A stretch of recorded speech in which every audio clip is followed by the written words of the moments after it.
आज आपण बनवणार आहे खिमा। त्यासाठी बघा मी साहित्य काय काय घेतले तुम्हाला दाखवतो। त्यासाठी आपण घेतले दही घेतले, परत ही धना पावडर घेतल्या, चवीनुसार मीठ घेतले, परत आलं आणि लसणाची पेस्ट घेतल्या, हळद घेतल्या, काश्मीरी लाल तिखट घेतल्या, कोथिंबीर घेतल्या, पुदिना घेतल्या, मिरची घेतल्या आणि हा गरम मसाला घेतलाय। हे आपण खिमा घेतलाय। आता खिम्यामध्ये आपण सगळं एक एक टाकूया। पहिलं दही टाकूया, धना पावडर घेतल्या 1 चमचा हळद घेतल्या, नंतर मिरच्या घेतल्या त्या आपण 2, हे आपण गरम मसाला घेतलाय, हे अद्रक लसणाची पेस्ट घेतल्या, नंतर आपण पुदिना घेतलाय, नंतर आपण काश्मीरी लाल तिखट घेतले आणि कोथिंबीर घेतल्या आणि चवीनुसार आपण मीठ टाकणार आहे। आता आपण हे सगळं मिक्स करून घेऊया।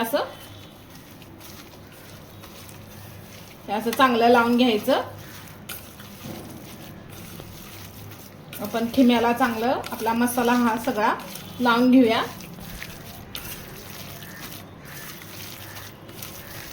पण हा खिमा मॅरिनेट करने के लिए ठेवणार आहे। पण खिम्याचा मसाला बनवणार आहे। मी खोबरं घेतले, जिरं घेतले आणि ही घेतल्या, ही मिरं घेतले, ही हे आपण खसखस घेतल्या आणि ही मोठी वेलची घेतल्या। आता हे आपण सगळं मिक्स बारीक करायचं। आपण हे सगळं भाजून घेऊया।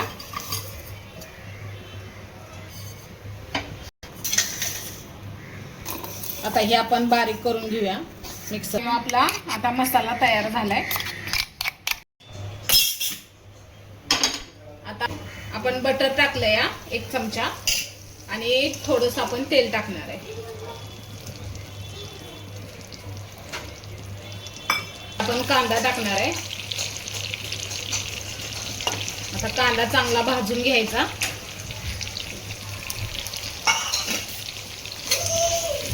आता आपण चांगला कांदा भाजून घेऊया लाल होईपर्यंत।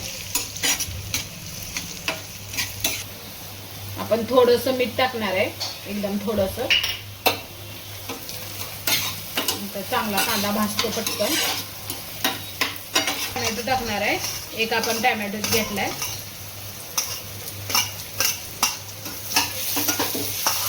आता चांगला टोमॅटो आणि कांदा चांगला नरम झाला पाहिजे। आता आपला टोमॅटो आणि कांदा चांगला नरम होऊ दे।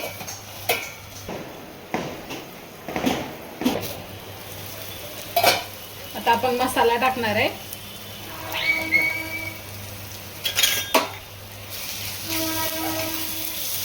आता चांगला मिक्स करून घेऊया मसाला।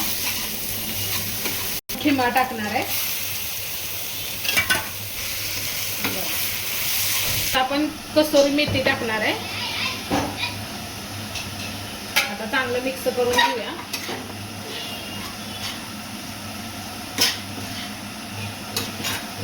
पाणी ओतणार आहे।